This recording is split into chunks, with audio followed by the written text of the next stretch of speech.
बालाजी जाइए, आप फिर वहां जाते। तो कहने का भाव ये है कि जब आपके पाप कर्म का दौर शुरू हुआ और जिन साधनाओं को करके आप निश्चिंत बैठे थे, हम बिल्कुल सुखी हैं, तो उन्होंने आपका साथ नहीं दिया, क्योंकि वो साथ पहले भी नहीं देने वाली थी। उस समय आपको कोई कहता कि साधना कर रहे हुए ठीक नहीं है, आपको लाभ नहीं मिलेगा, तो आपको कभी विश्वास नहीं होता, न आप मानते हो। और फिर जब संकट आते हैं फिर आप सभी मान जाते हो।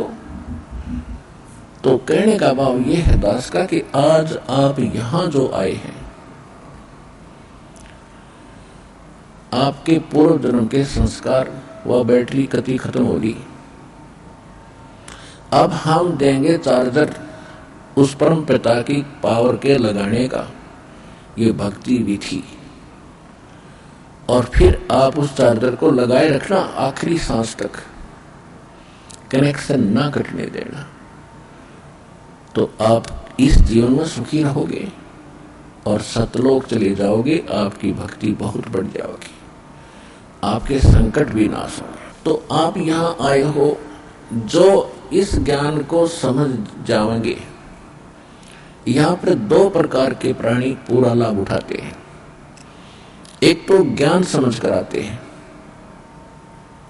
और दूसरे जो सब जगह भटक बहम लिए और कहीं से लाभ मिला नहीं, और फिर वो यहाँ टिक जाएंगे, अकोर की ठिकाना नहीं, सब जगह जा लिए। तो फिर उनकी व्यवस्था होगी, मजबूरी होगी यहाँ आने की, और यहाँ आते रहे तो वो लाभ मालिक देगा। फिर हम ज्ञान सुनाते हैं यहाँ बैठाकर आपको।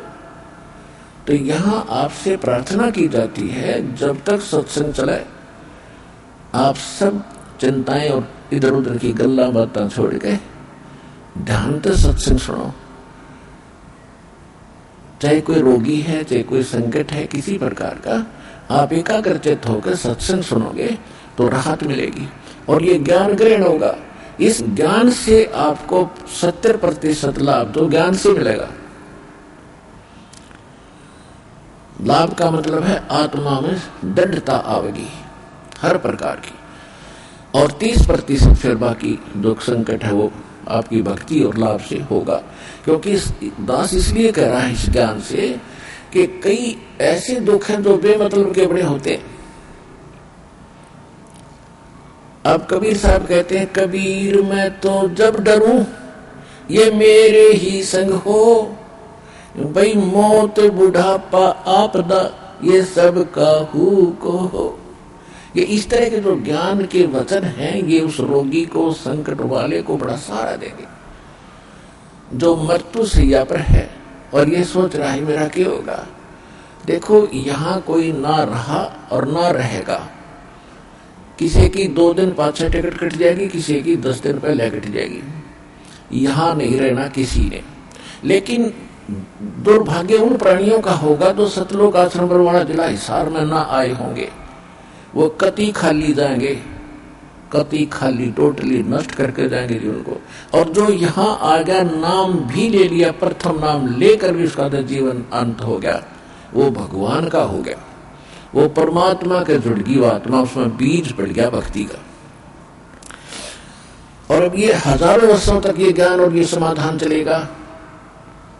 अब वो जो बीमार रोगी है सब जगह थक लिए जब यहाँ लाए और उसकी होगी मृत्यु नाम लेकर के, आप तो चाहे कुछ भी सोचो, लेकिन भगवान ने अपना बच्चा ले लिया अपनी शरण में।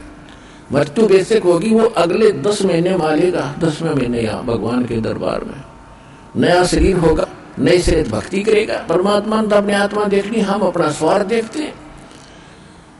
और 10 दिन 2-4 महीने और भुगता तो हम ही कह देते भगवान इसने ठा ले, ये भगवान ठा ले, हम भी तंग हो जाते, पैसा भी समाप्त हो जाता।